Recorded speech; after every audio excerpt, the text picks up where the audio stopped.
back, y'all. Welcome to the spot, the Stacked After Hours spot. I am your host, Natalie Cosby, and welcome to the show for Grown Folk Talk. So, again, we are in season 3. It's been really interesting so far. So, tonight we are talking about Snapped. Is it crazy or justified? So y'all get ready, get your cocktails, get those fingertips loose because we want to hear your comments and question on tonight's show. And here at Side, we keep it what? Lit and enlightening. So let's get into it. We have her, Miss Question of the Day, Dr. Maria D. Longoria. Hey, girl, our other producer. Say Hey, honey. how are you? I'm Sunshine is out tonight, so she is filling in. And honey, y'all know if y'all ever are in the group, y'all know Dr. Longoria, Maria got some good ass questions. So I said, Maria, let's talk about what makes us snap and just even the build up of crazy. Like, what were some of the questions this weekend, Maria, that some people actually answered, or what did you see? so we were asking questions about what kind of things have pushed you to the edge or over the edge, right? Mhm. Not to the edge, over the edge. Yeah. And I think a lot of people were talking about things that kind of build up as Mhm. opposed to just waking up one day and flipping out, right? And usually when people say somebody snapped or they're crazy, they don't take into account what got them there. It's just about that moment and how they acted out of character and not everything else that contributed. Yeah. I mean, look, I know I've had my moments of crazy. I remember I was on a trip with I'm gonna call him a boyfriend. And you know how you know when somebody is, but you Mhm. just don't think they would do that on vacation with you when you bring him to a space with your family and whatever else. 'Cause we special, Because we special. I'm right? special. Thank you, Maria. Yes, I am special. I am smart and important. No, but I was special. I thought I was the exception. But let's say our relationship was somewhat unspoken. I wasn't open, but he was. And so he Mhm. thought he could act as such on the vacation and decided to have relations with somebody else, actually right next door. And Ooh. so I was Ooh. like, he was supposed to meet me at the club, and I was like, yo, where are you? You know, and I was like, oh no, this Negro did not. No, he did not. And I lost it. Me, like ripping clothes, like ripping the shirt I bought him, hitting him. Like That's I it? I went into a zone. Like it's not who Mhm. I am. People like you're a yogi, you're calm. I was like, and I had to look at myself. I was like, Natalie, that's what you get for bringing somebody on the vacation who you know. And at the end of the day, I wasn't supposed to be with him anyway. You Mhm. know, but I took out what I had seen over and over again. Did I go to jail? No, I didn't go to jail. I probably could have because, honey, I was in the vineyard, and honey, they would throw your ass. They don't have them kind of things going on there. So They yeah, didn't have enough room in the jail for you. they have girl. They don't even look. They're gonna be like, we 2 can't. cells, They and one was were up like, for put you. her back on the boat. Put her back on the boat and send her to Greenland. But yeah, I mean, Maria, have you had any moments of crazy? Who hasn't, right? Yeah. I don't think I know anybody who hasn't. But yeah, I definitely did, and I think my moment of crazy was a little different than yours in that it was somebody I was living with. Um, and it was Thanksgiving. We live in Baltimore, baby. And his sister and his brother had come to visit, right? And I had my son was there, and we were supposed to be, everybody was having a nice dinner. He decided to pick a fight. He wanted to go out. He went in the room, closed the door. I heard whispering. I'm like, yo, this motherfucker trying to creep out of here. He hung Mm-hmm. up the phone. My ass at that point had had enough, but not understanding where I was, right, with those emotions of having enough. Picked up the phone, hit redial. Hello, right? The girl answered the phone.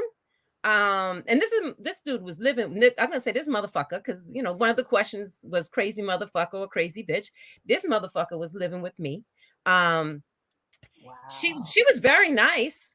She's like, you're who? And I'm on the phone with her, and then okay, I hang up the phone. He's still out front. He's trying to leave in my car, mind you, my car, not even his car, my car. Mm-hmm. And he's a big dude, and so my ass went and poked the bear. Now, that's not excusing him. I'm not, giving him any passes, but at the same time, I knew what the potential was. But my mouth almighty just took off. The neck was rolling, the mouth was flying, the this was going until I ended up against the wall. Like with one kind of against the wall. And there's no excuse for that, right? There's never an excuse for that. But I also know that me snapping was going to push him. Now, was I conscious in that? No, because at that point I was like, how dare you? My son is here, your sister's here, your brother's here, right? And so it's that moment where you just kind of lose control, or you kind of lose an understanding of where you are at that moment and who you are in that moment, because that's not me. Yeah. You know what I said, that's a part of me that I don't necessarily try to, you try to contain your crazy, not even your crazy, but the things that that can just, you lose control. And,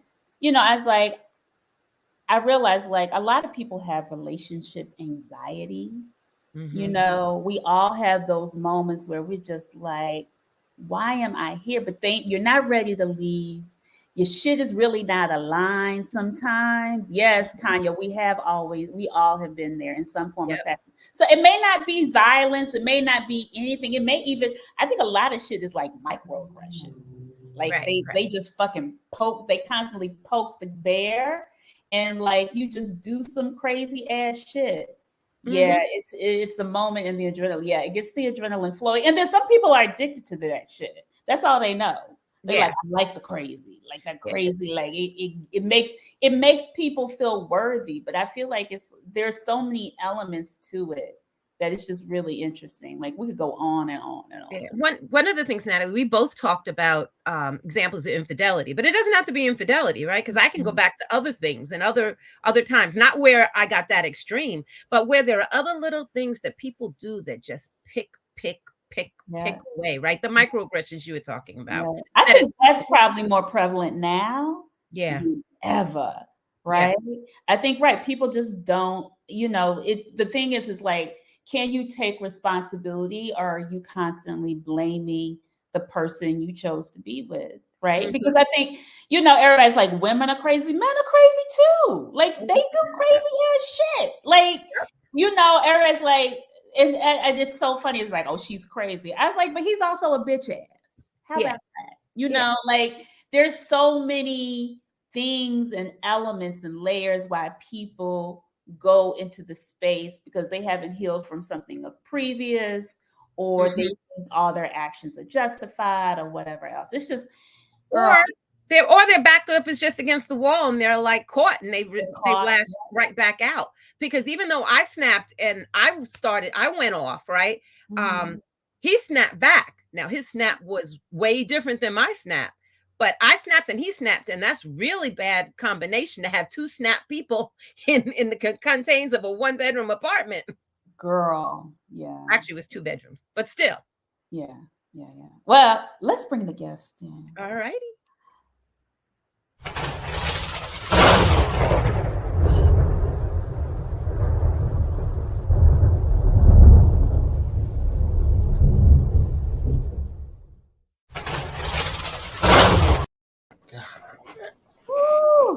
I'm so happy to have this panel tonight. I know y'all gonna bring it. So I'm gonna start with my other lady on the panel. She is from the Chi, retired and living her life and her soul crazed dancing, honey, and she can dance. She is a house head. I love it.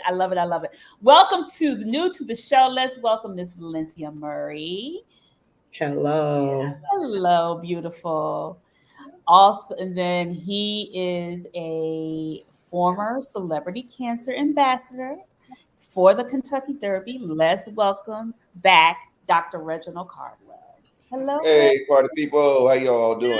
Hello. And then, Lord, bring him back to the stage with his spliff, his What? words of wisdom. Uncle What? Jeff is back in the Hey, show. hey, Uncle how's Jeff. everybody? How y'all? Lord, Everybody so good? yes, they are. Okay. Everybody is good. So let's kind of talk about what we were talking about, y'all. When were those? When was those moments where you just felt like you may not have acted, but some of the moments you had in your life where you felt like you were just pushed to the brink? Uh, Go ahead, Jeff. okay. Go ahead. For me, it was when I was young. I was in the sixth grade, or excuse me, in the seventh grade, Mm-hmm. and I went to Earl Elementary School. That's on 61st and Hermitage. Mm-hmm. Look up the crime rate in the zip code 60636. Okay. I grew up in what could arguably be considered the roughest section of the south side of Chicago, the Inglewood section. Okay. These dudes was letting me have it on a regular. And one day I just got tired of it. I knew it was going to happen. And I just stood up and just wailed on this dude with a chair. And I kind of blacked out. It was like I didn't have nothing to lose because this is the dude that was going to jump on me after school. I jumped on, bit him because I couldn't really fight at the time. I wasn't a natural fighter. I just wanted peace. And I never liked that feeling, even as I got older. I never liked it. How has it shown up in your relationships, though, Jeff? Oh, from a relationship standpoint. Yeah, from a relationship standpoint. Well, for one thing, I grew up in deep parts. Wow, don't get ahead of me. I grew up in abject violence. I grew up seeing men beat women after they were unconscious, after they had just got through hitting them like men. Right. Damn. And I swore that I would never, ever, ever put my hands on a woman in anger. Mm-hmm. And because I had been around so much name calling, so much argumentative nature, and me having a sharp tongue of my own, yeah, I never really was pushed by a woman. The closest I got, and I'll get out the way, is my ex-wife was masterful and sniping and kneeling, just filthy. And one day she was on it. And I said, okay, you told me to sell our guns. So I did. We don't have guns in here. Here's my plan. If somebody breaks in here, I'm going to take that iron and wrap it up by the cord and beat them in the head till I don't recognize the iron or the cord. Drag them over to that glass window, throw them out, drag them over to the pool and hold them under till ain't no bubbles. So, okay. When you keep talking to me like that, do you know what you make me feel like doing? Taking that iron and grabbing it by the cord and beating you in your face until I don't recognize this iron or this cord. Then dragging you over to that plate glass, throwing you through it, and dragging you over to our pool and holding you under till I don't see no bubbles and sit and wait for the authorities. And if your brothers and your father were here armed, they could not stop me because I would kill them first, and I then would take that iron. Okay. Okay. Hold on, Jeff. Hold on. Wait. Warning. The opinions expressed in this program are those of the presenter in their current state of mind, which they have the right to change at any given moment. The iRant Network and the members of the Ranters Union are not responsible for any claims made. Oh, okay. Valencia. Sounds like a sore spot. Where did that come? No. What was that? What was that? What was that, bro? That was what women don't understand because of how society has been nerfed for them. There's a reason. Okay, wait. Hold on. Before we go down this road of saying what women do to poke the bear, we do poke the bear, but y'all also do shit that makes us poke the bear. But I don't want to get into that. I want everybody to I want Felicity to talk before we, because I see her face. Go ahead. Ooh. Oh, this is gonna be a night. Come on, Felicity. Okay. Well, I think the memory that I have of me, what was out of character for me, or snapping or to the limit, was my ex-husband. Mm-hmm. And I discovered, another woman. And I went walking down the street. I hijacked a ride from a stranger, knowing the dangers of that, but I was just trying to get to where I knew he was at.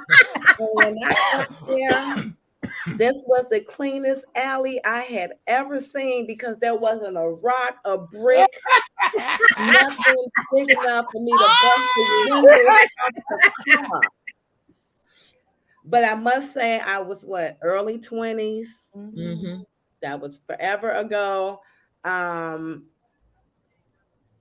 I didn't leave, so all the foolery, and I didn't leave. So I had to learn from that. You go back and you go over these things, and you realize you have to ask yourself, why did I stay? Why did I do that? What do I need to fix? Where that becomes unacceptable for me, and I cut it off, like when it should be cut off, So that would be my craziest moment of doing too much. I love that you hijacked a car. Girl, if that ain't Chicago. I hitchhiked. I didn't care. He was drunk. He looked like he might have really wanted to do something to me. Mm-hmm. But the fire in my eyes said, today would be your day, because I'm on a mission tonight to hurt somebody. And if it's gonna be you, it's you. But if not, you're gonna get me the way I'm trying to go to hurt somebody. I submit to you, if I may, that the man in the car could not possibly have hurt you at that time, because that wasn't part of your lesson. Yes. The class you were in did not involve any of his treachery. So you were shielded from that, because there was something that you had to learn in that moment. Right. So yeah, I'm gonna jump out. That's it. No. We're gonna talk a little bit more about that, Uncle Jeff, as we kind of navigate this conversation. Reggie. So my story really parallels what Jeff said. At an early age, I saw violence, but I saw domestic violence because my mom was a young teenage mother, and I was with her most of the time. My sister spent most of her time with my grandmother. So my mom, of course, she had boyfriends at a teenage age, and they were abusive. And me at 3-4 years old, I would see my mom get the brakes beat off of her. And so at an early age, I recognized what a full physically developed man could do to a woman when he's angry and he doesn't know how to control his rage. I don't know what my mom did to that man to make him that upset, but he put his hands on her. So later on in life, I never put my hands on a woman physically, but I've been in situations where it could have went left for that woman simply because she was trying to push me. People say she was poking the bear so bad. That's what was happening to me. And I had to really just pull myself away from the situation. However, I remember the movie, The Color Purple. Remember when Mr. was taking the sister to kick her off of his land, and Cindy was grabbing her and trying to, this woman would not allow me to leave her home. And I was like, let me go. She was like trying to basically kidnap me. And I was like, listen, please, I was begging her, please don't make me do anything to you that, would put us in harm's way or put me in jail. And so that was really the first time I was initiated into that life of not being the perpetrator of violence, but being the victim of a domestic violence type of situation, because she was grabbing me and she actually hit me. And so I told her, I said, the next time that you put your hands on me, it's over with. And the second time she was from that background, domestic violence, and that was she was used to, and she put her hands on me, and that was it. But I've been pushed. Don't get it twisted. I've been pushed, but I just think about those memories and seeing my mom, the abuse that she went through, and the bruises that she had, and knowing that I could do that to someone, and it won't be a good situation for that female. But again, I've pushed people to the point where they've been very, very volatile towards me, but I've just had to learn to control that type of anger, because I knew that it's not a situation where a man putting his hands on a woman in that situation. But unfortunately, some of the women that I dealt with, they had not necessarily physical violence, but they also were abusive with their mouths. They had a real bad, nasty mouth. And we talked about that last week, how sometimes women can say things to men to really take you to that place. Fortunately, I was able to, control that anger. But like I said, I learned that at an early age. Right. So I was talking about relationship anxiety, right? Because we get in these relationships with people, and we're like, and even as we've grown and gotten older, there's things that the microaggressions, because I think that's what's really driving a lot of people in these spaces of, you ain't supposed to be there, but you're not ready to leave, but you have all these other things that are just building, right. like Valencia was talking about, that you were just like, okay, I needed to leave, but I know I didn't. I wanted to leave, but I wasn't ready to leave. And we continue the narrative like, well, eventually he or she will start to see it my way. Right. And there's a lack of. Go ahead, Maria. I'm sorry, I got a question for Reggie. Reggie, you said something about you've pushed people, to points. What kind of things did you do? Not intentionally, until it was brought to my attention, but I didn't mean it. But it wasn't intentional. Well, what kind of things do you remember? Maybe not being as aware of their feelings, not being aware of things that made them upset. I've been told that I'm way too laid back. And so in certain situations, insecure females would think that I was cheating, when in all actuality, I wasn't doing anything. It was their insecurity. Were you ignoring them? Not necessarily ignoring them, but not being aware, not having that sense of mindfulness of their feelings most of the time, not all the time. So one of the questions was talking about, or I don't know if it was the question or just the answers, right? The responses. They were talking about was it somebody's response? Oh, it was a question. I'm sorry. Are you aware of people's insecurities, and do you poke the bear, or do you kind of work with their feelings? So in that case, it kind of sounds like you weren't even aware. So you were unconsciously poking. Me? No. I wouldn't do anything like that. It was just something that I wasn't aware of. But when it was brought to my attention, again, I made sure that I apologized to the person and didn't, hopefully didn't do it again. But like I said, most of the time, not all the time, it was me. But when it was brought to my attention, I corrected that behavior that they said was bothersome to them. I think, ladies, if I may. Go ahead. I think if this is what you need, this is what seems to be missing, the piece. Yes, we are aware that there are things we do that upset you, such as treating your feelings as if they're insignificant, treating you as if you are less than or stupid for the things that you bring up because of how they look with just our lenses. Not putting out social fires when it's obvious that these heifers is looking at us. Not having you feel protected.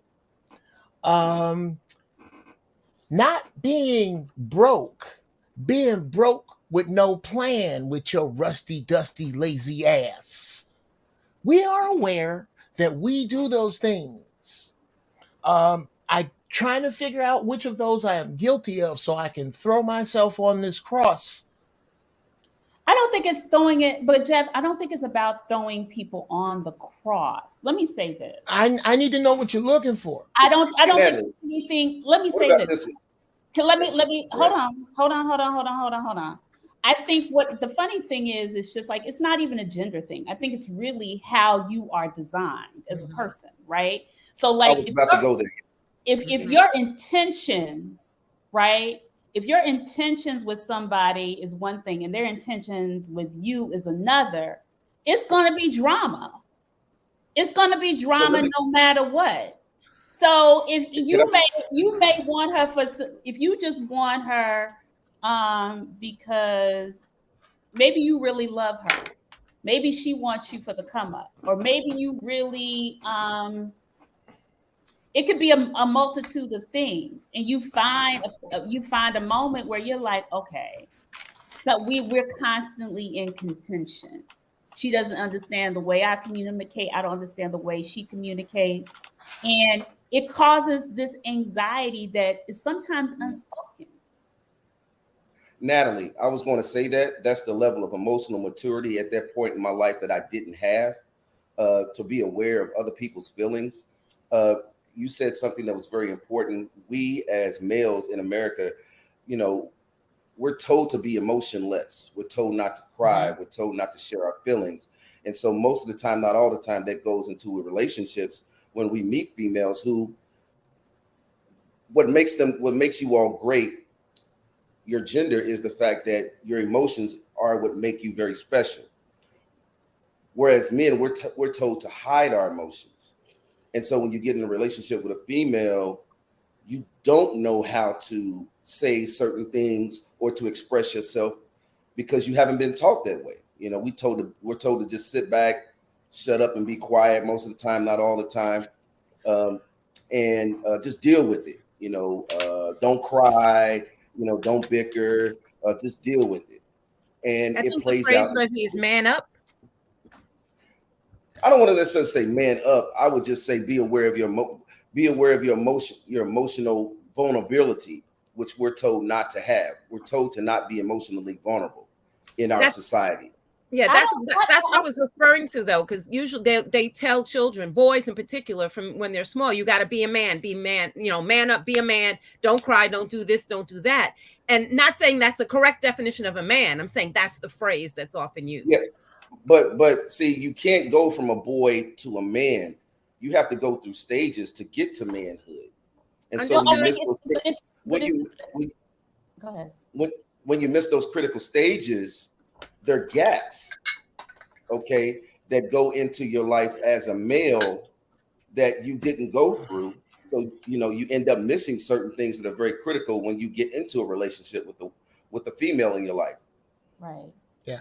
Mm-hmm. But I wanted to kind of come back to this unspoken of this relationship anxiety that kind of happens in relationships.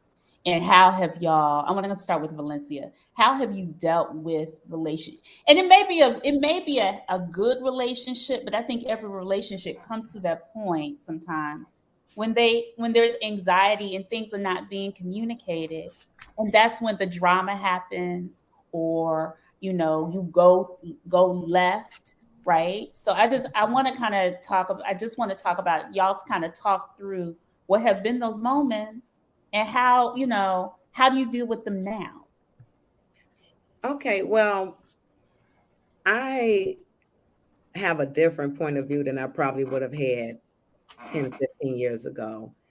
And I'm in that space of self-accountability. And if we all just use that, so I would say the more and more that I became accountable for my actions, the stress decreases in my relationship.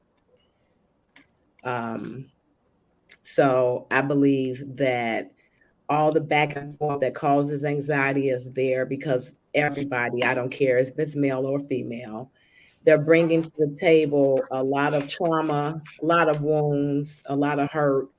And we don't go back and deal with it because the people who are at the base of that pain we have them on pedestals as mom, as grandma, as uncle, as pastor, as whoever it may be. And we don't go back and deal with those issues. And then they come out through the relationship. So I say the anxiety is not necessarily coming from the relationship. It's coming from our lack of discernment, our lack of boundaries, lack of self-love, a lack of models of all of that. We lack the models, but we won't say, mom didn't do, dad didn't do, grandma didn't do, and we won't just look at that. We talk the talk about breaking the cycle, doing the work, but no one tells you what that really is. They just say the words. We got the little slogans. We sling slogans. What are the slogans, Valencia? What are some of the slogans? Just work on you. I'm working on me, but no one can tell you what the work was. Exactly. And so they're talking the talk, because that's all you have to do these days, talk enough talk. And people, you can convince people you know what you're talking about. So I really believe that like I said, if we get back to the root of who we are, then we'll be confident when we're not feeling shame of things, of the mistakes that we've made, and we've come to terms with those, and we went back and said some things we probably should say. Then and only then will we be able to look at someone and say, I'm not going to allow you in my space because of this, and this is my boundary. And as soon as you show me who you are, then it's actually very freeing. It feels really great to actually get to that point. Yeah, I think a lot of people end up placing blame on the person or whatever. But it's also like, what are you attracting, and why are you staying? And also, like, are you attracting the trauma that you have experienced? Yeah, people get joined by their trauma. That's their connection. And they think it's this great energy, but it's no, like, so for instance, one of the people in the relationship needs whatever they need, and the other person wound is giving that need. It can be a match made somewhere, but it's not in a healthy space. They're feeding each other's anxieties, attachment. That's That unhealthy shit. If I may, go ahead, Jeff. That's the class. That's the class. And if they fail to learn what they need there, no matter who, they can go around the earth. They will not run from that class. Somebody in the different flesh will show up with the same damn lesson. If you don't learn, you're exactly right. You are put together by what is supposed to be fixed. That's the person you're in class with. We're supposed to fix this. And if you with somebody black, you're supposed to realize that this is something that has been done to us that makes us communicate with one another like this. To shortcut another subject, to get back to what you were saying about how to communicate during times of stress, me and my wife just went through one of those. We've been together for 13 years. And what has to happen is a man, if he is going to choose a woman, has to be wise in choosing a woman he can lay his faults bare in front of. Here's we start with when it get real heavy, me and my wife start with, here's where I'm wrong, or where I think I'm wrong. Or am I right about that? Tell me what I'm wrong about so we can fix this. It is real easy. My wife got a nasty mouth, and whew, wow.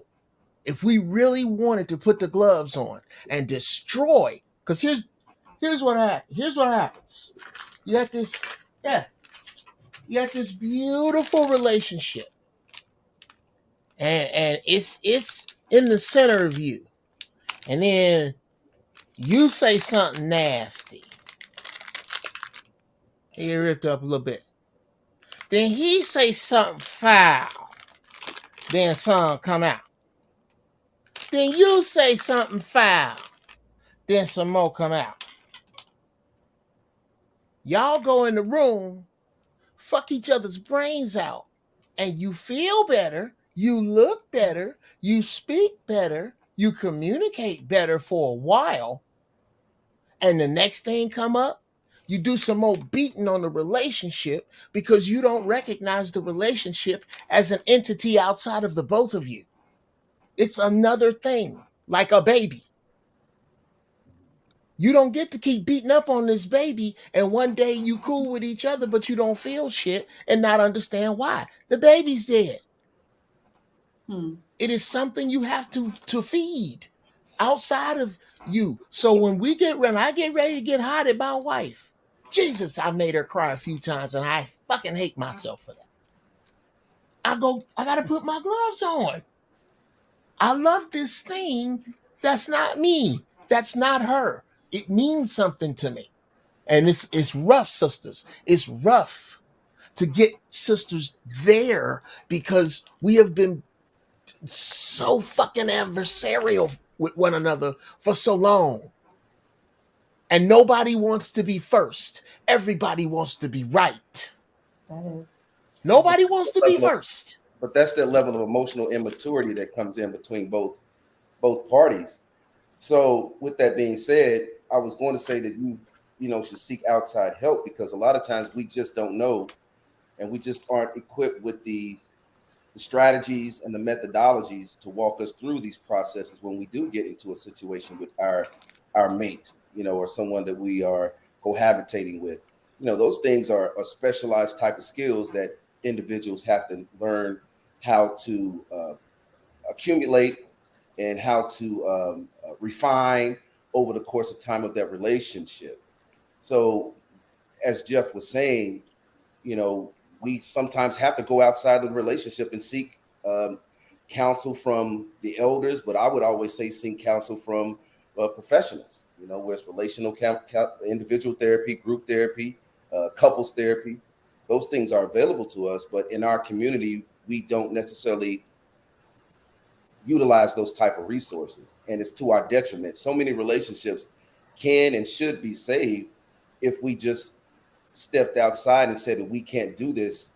It's not working because we're always at each other's throat at 5 o'clock after Friday when we've had a drink or two, and then it all comes out that, you know, Negro, you didn't put the seat down, or your stinking ass keep leaving your wig on top of the, you know, Right. on top of the chest of drawer, and I'm sick of it. Those things can be talked and walked through, you know, if we sought out professional help or seek help from the elders, you know, outside of our relationship, if they can give us great counsel. You know, we all people aren't elders. You know, we got some people out here who talk that stuff, but they aren't, you know, equipped to give us the type of knowledge. I think sometimes the elders know what they know thus far. That's right? why I'm saying. Right. And I think the thing that's going on right now with our generation and younger generations is we're not coming together we're not coming together as easily as the elders did. So their outlook is limited in certain ways, and we're also trying to heal ourselves, which I feel like we're in a space right now that we've never really had an opportunity to do, to really explore who we are as individuals, especially Black women and men, and what we really want. So you said something too, Nat. You said we don't have the places and the spaces anymore. That's why I always say it's essential that we have places like this where you bring together like Dr. Maria, you know, who can provide insight. You bring together a brother named Jeff. I've seen him many times on different platforms. He has a great deal of knowledge. You bring these people together and we think it out, you know, because we have to have that, you know, in our community because we're losing relationships. You know, we have the highest percentage rate of unmarried people, and we have to figure out how we can break that, you know, with our younger people and amongst ourselves. And it's us coming together collectively and bringing people together to talk about these things. And yo, man, how'd you deal with this? Yo, how'd you deal with that? Well, you know, Well, Dr. but I think the other thing is people are having a hard time even admitting their faults, right? I mean, as men and women, right? We'll be like, "Oh, I didn't know that." We try to act oblivious. I just don't believe that it's really oblivious. I think as women are very. Let me say this: as our nature as women, we can. Emotional. Let me say this: we can either be very reflective or we can be very victimized. It's one of the, or we understand like, and in Black women, I think we are always holding ourselves accountable because sometimes we feel like, okay, well, da da da da da, and sometimes we don't. But But but there is like when everybody's talking about Nia Long and MA, right? And Did there's you did you like did you just say I feel that's an like emotion. It's emotional. Black women are always holding themselves accountable? I said we can. And then I, she I also said, and we don't. and sometimes we don't. It's both way. Look, both can exist, Jeff. Right? Like Black men don't No, no, always no, no, no. That's no, impossible. huh? That's But I see, impossible. I said, That's a Can. mathematical impossibility No. for What? both to exist. No No, one can I'm do that. saying like, look, you may be able to hold yourself accountable for certain things that you do, right? Because you look at yourself in the face, but you still may need to be working on another part of you that you're not even really paying attention to, right? And you may that still may become some kind of victim narrative, or you project it onto someone else, or there's a microaggression that you have going on with that. We're human beings. So Okay. Can we put this to an experiment? Hold on, but no. I want Dr. Maria to talk, and then we'll go ahead. Sure. Go ahead, Maria. So I'm gonna just go back a couple of points. You were talking about, having the elders and getting advice and things along those lines. And I think one of the things though that has happened, our elders are come from a generation of people who stayed together, right? No matter what was going on. And I think that whether, and in some cases they shouldn't have, right? But they stayed. And so and the example I'm going to give, because she's not on the show, when my mother left my father, she went to my grandmother. And my grandmother said, "Oh, no, you just stay together, you just get along." So when my mother left my father, my grandmother was mad. "You didn't tell me." She's like, "I tried to tell you. You wanted to tell me to stay, but I wasn't staying." And so she wasn't able to get that input and that help because my grandmother didn't know, because in her generation, you stayed together. So when you have those kind of situations, right, then the question comes to me, when do you know when it's time to leave? How are we staying in our relationships longer than we should because of things like that, or because we don't know how to move, or because we're not ready to move, or all of the above? is that a All question? of the above. Oh, yeah. Well, I would say when it becomes verbal to physical, when those two things are happening too frequently, then somebody needs to step up and say, number one, we need to seek outside counsel in our relationship, or both of you all need to come to some type of agreement that this just isn't working. I say this, I remember TD Jakes had to, there was a lot of preachers who would preach that same type of message that you don't leave. But when women were coming forth and talking about the abuse and the things that they were going through emotionally, then a lot of preachers, began to come out and say, they had to apologize to a lot of the women that they had counseled the wrong way. So Maria, you're right. You're heading in the correct direction when you say that some of the elders that we know stayed together for 50, 60 years, maybe some of them should have left, but at that time, that was the doctrine. That was the way that they were raised, because the central focus of all Black communities was the church, and the church said that you don't stop. They literally interpreted the Bible. Well, so can I say something? I think the other thing is because of the reason why right. I mean, the reason why I'm not going to say, I mean, people say, do we listen to our fears and insecurities versus our intuition? Because I think it doesn't come to that. Like, what is it that when you are in this relationship, and I think Valencia talked about it a little bit earlier, where she was just like, that drive, that hijacking the car situation. I'm sure that was your insecurities and your fears. That was her emotion. It was the emotion, but it was also it was the emotion, but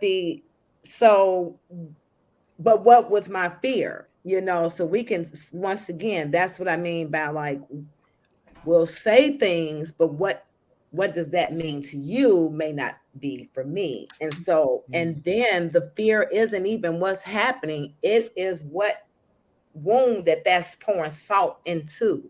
And you have to go back and find out what that is. So me going over to this woman's house because I know this is where he's at was about me feeling disrespected, and then where did I feel disrespected before? Really? That's what sends off those signals inside me. And too many times we don't take the time to go back and trace and connect the dots and say, why do I respond like this? Why? What is this person giving me? Where is my smile, my joy? Where is my focus? Where is my support? All of that was missing when I. But listen, Valencia, had that happened to you before? To make you react like that, or maybe you reacted in another way with someone else, but had you allowed someone else to take you to that place before? So I don't believe that the reason you act like this in this one relationship, this intimate relationship, is because you did something in the past intimate relationship. I'm talking about going all the way back to feeling these feelings as a child. Mm-hmm. And people think that when people talk about that they're going too deep, or it's not even that serious, but it really is. And when we take the time to go back and say, okay, what is that am I missing? So I'm working with someone, and she connected the dots to the reality of what mom had did versus dad did, and where she had misplaced the anger. And so while she's out here looking for things, she's figured out some things that go back to things she was missing as a child. It's great to discover these things so that you can go into a relationship healthy and knowing. When you clear that up, then you can rely on your intuition. But that's why it gets so foggy between what's intuition and what's, it's the element of not knowing why you're reacting that way in the first place. And it's not about what's going on today. I'm sorry, go ahead, Uncle Jeff. Can I cut across this with something overtly masculine that has nothing to do with the subject, just really quick? Oh, it has to be. You got 30 seconds. That's all I need. Okay, hurry up. Good Christ. Jumping Jesus on a pogo stick. This is exactly why I love Black women. Here are 3 completely different looking, gorgeous sisters. You broads look great. Wow. You really look, I couldn't say, I was sitting here watching, I'm listening. She is beautiful. And so is she.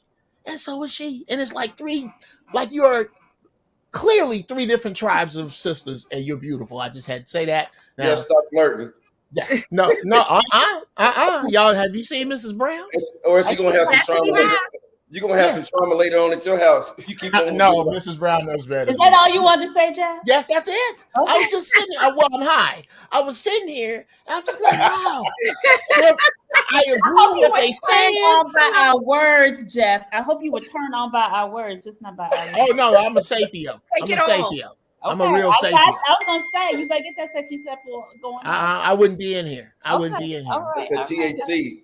It's a THC talking. Right. Come on, bro. So can I just add something to what Valencia was saying? I think when we talk about crazy, right, and we haven't figured out what our issues are, then we find ourselves in the similar situations, right? We may not react the exact same way, but you find yourself with the same version, a different version of the same person, or the same version in a different body. Right. Yep. Right. And so you will maybe not act this way. And I'll use myself an example, right? What I talked about in the beginning and how I responded with the woman on the phone.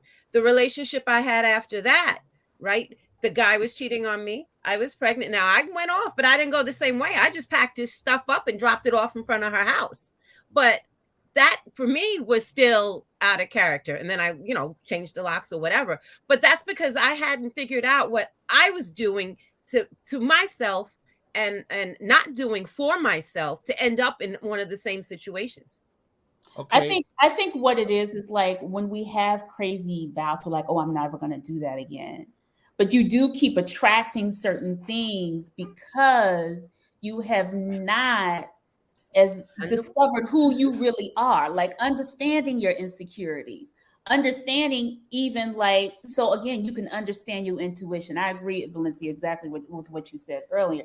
But on top of that, I think a lot of people end up just managing and constantly blaming who they've been choosing instead of owning their shit. Yeah. Ask my question, Doc. Ask my question. Go ahead. Can I parallel that? So that's one of the things we keep having these issues as adults. So what is really showing me that these aren't things that are being taught at the early stages of development, meaning primary, adolescent.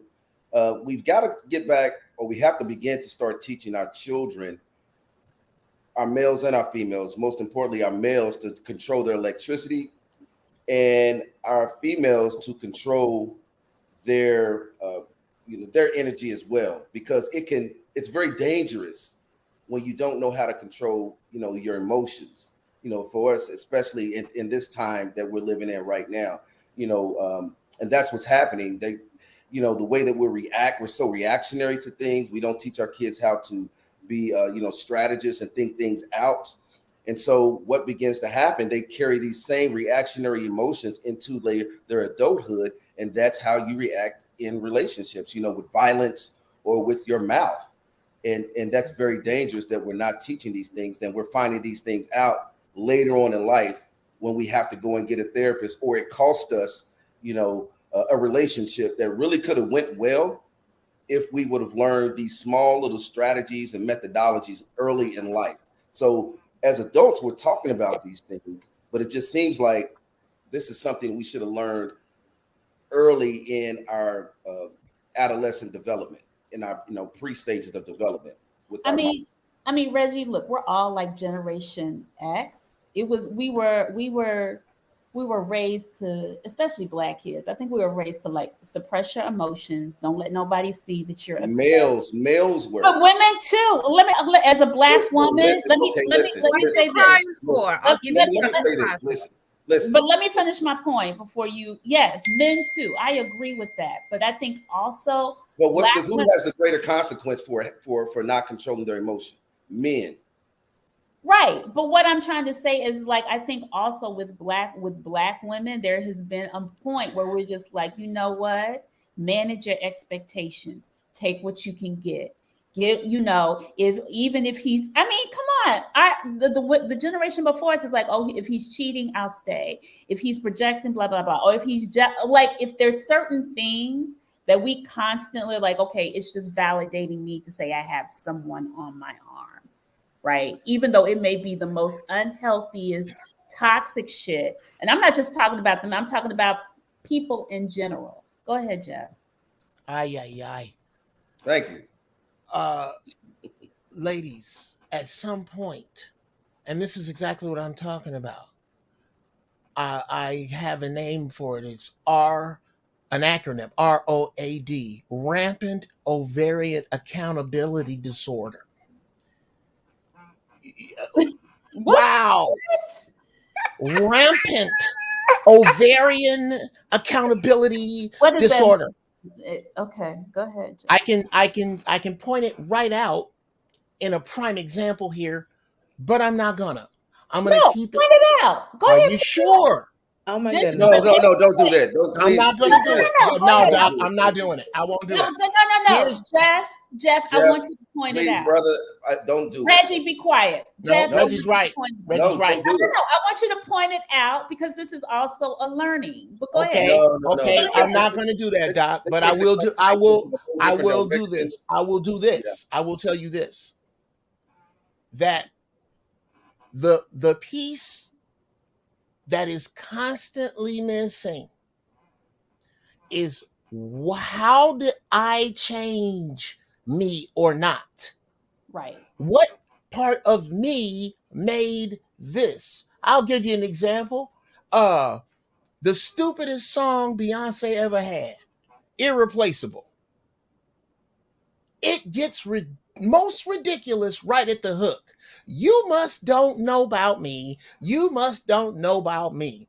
I can have another man in a minute. Matter of fact, he'll be here in a minute. That's just like you. So what she's saying is, I can replace you with another dude who will ride around with other broads in my car and stay here for free, because that's exactly what you were doing when I replace you, because I have not learned anything from you. So I am going to be stuck at this class unless and until I stop making myself a place to fix broken shit outside of me. Because you keep doing the I same thing agree, over and over Jeff. again. It's crazy. That's not. We don't disagree on that.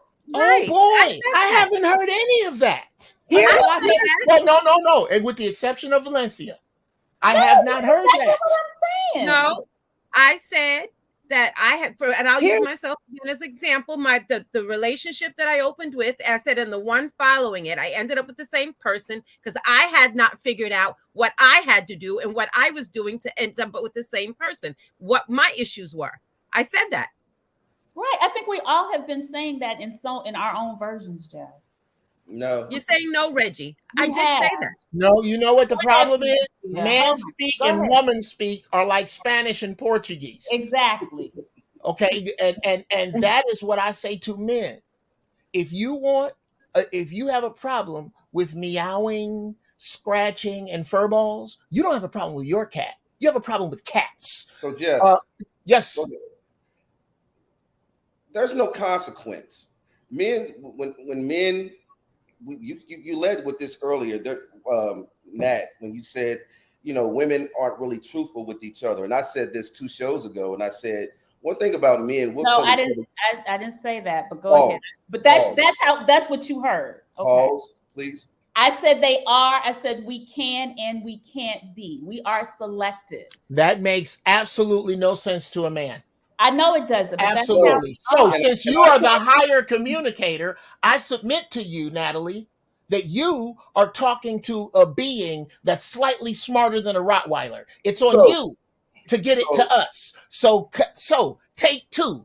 Try to communicate to the doc in his language, not yours. Don't make him reach up. You reach down. Talk to him like he's 5 and tell him what you mean. Okay, Jeff, I got a question. Hold on, Reggie. Hold on. Why do you keep telling me to hold on? I want Valencia to get in. Why do you keep telling me to hold on? I haven't even got a chance to finish my first point. Go ahead, quickly, because I want Valencia to No, get. no, it's not quickly. I mean, no, we only have a certain amount of time. So if you have something to say, but I'm not getting any time. Yeah, I'm out. Go ahead, Doc. Go ahead. No, go Valencia. Go ahead. So, it's this thing that will never solve the issue if we continue to say what men do, what women do, what men do, what women do, what Black women do, what white women do. At the end of the day, we're all people. We have went through things, and no matter the different variations, there's only so many combinations of trauma you can have. There's these many, and then you got people that got either 2 or they got 4, they got 6 or they got 8. Whatever it is, everybody has some trauma. Deal with your trauma, because as long as you keep talking about the other person and how they're responding or reacting and behaving, then you'll never focus on yourself. If you focus on yourself, then you have the discernment to see that someone hasn't taken care of theirs, and you bypass that. And you don't feel bad because you date someone, see that it doesn't work, and move on. Don't worry about the labels. You know what you're doing. It's a whole thing of just this women not doing this, men not doing that. But can't tell you anything that they've done personally to assure that they're not the ones within the relationship that is causing the stress and the anxiety. We all want to say what we're doing. What did you inflict? Are you inflicting anything? Is what you're receiving, is that what you gave? That's a fantastic diatribe that's missing a piece. Just miss. I agree with all of it. There's just a piece that goes in there. When you're working on yourself from the open view of the other person, not working on me from me. I'm working on me from what he saw. What did he see that attracted him to me? What did he say was wrong with me? Because that is how I have with my curmudgeonly, I love my wife to death. I don't know how the fuck she does it. Other than this, baby, I am sorry. Let's start with what I'm sorry about. I love you and I don't want to fuck this up. Okay, I shouldn't have done this. I shouldn't have done that. What else should I not have done? And when she gets done with that, I tell her in language that I hope she can understand, without trying to condescend or make points, what it is that I need, because I cherish this. The only way I can get there is with that type of woman. That type and none other. That will open herself up and say, what did I do wrong? I'm sorry. My wife leads with, I'm sorry. I am sorry, sisters. I have not seen it as much. Her, what she could be. You're doing exactly what I'm saying, puts you in those situations. What do you mean? You keep saying her. You haven't said, when I do this, I'm responsible for it, and I have to figure out, is this person for me? Have I worked on myself? If I worked on myself, let's say you're saying her, because you're so worked on. That's inaccurate. That's grossly inaccurate. I lead with, I'm sorry. That's inaccurate. Sister, that's inaccurate. I lead with, baby, oh no, I am sloppy. I'm not nasty, but I'm sloppy and I'm forgetful. And I mean on some important shit because I do so much shit. And I'm sorry about that. Because I should have done X, Y, and Z. And you right. What else am I missing? And then she goes, you also didn't do B2, C1, or AD that you promised me 3 months ago. And I put that in a big bag. And I go, this is the shit I'm taking care of this weekend. I don't give a fuck about what else I'm doing. That shit you wanted in the shed, I'm going to get that out. I'm going to take this shit to storage. I'm going to do it. I'm sorry. I lead with that. So that makes what you said about me inaccurate, sister. Tell me if I am wrong. No, so but still, let me help you, my brother. Please. When you lead with, I did this and I did that. Now what else? And now you're mad because she told you what else. Mad? No. You added mad. I was never mad. Bothered you? Not at all. None of that. None of that. None of that. Questioning what else what else you have to do. And what I'm explaining to you is I'm trying to answer your question of what you should have to do. If you want to bypass that situation, eliminate it, not never have it come up again, figure out how not to get to that point. If your wife asked you to do something, let me tell you what that communicates. And this is not a female thing versus a male thing. This is a person thing. When you continue to put something on the back burner that's important to this person, you're showing them where they are, how you value them. And so you don't want to look at how the person may be feeling because you're on a defense, because you feel like they're acting like a victim. Neither one of those is a position of power. Neither one. I would hate to drag my wife into this, but that is so fantastically inaccurate. But okay, so that is fantastically inaccurate. Oh my God, sis. All right, we're at time. We need a part 2. Reggie, I want you to make your point because I don't want you to think that I'm ignoring you. But I'm gonna give everybody about 30 more seconds. Since we're out of time, then just don't even worry about it. No. Say what you got to say. We got a little time. Say what you need to say. That's okay. I'll table it. All right. Any final thoughts? We're gonna take this into the after party because this shit was on fire. Does anybody have anything else to contribute? Jeff, bring your wife into the after party. I'll see if I can, but yeah, we got to respect the doc's time next time. I apologize if I took any of his time because it's all right. It was great. Thank you, everyone. Thank you, Valencia. You were excellent. Thank you, Maria, for being my co-host. Thank you, Dr. Reggie. And thank you, Uncle Jeff. We'll see y'all next week. We may have to bring this crew back to do a part 2 because y'all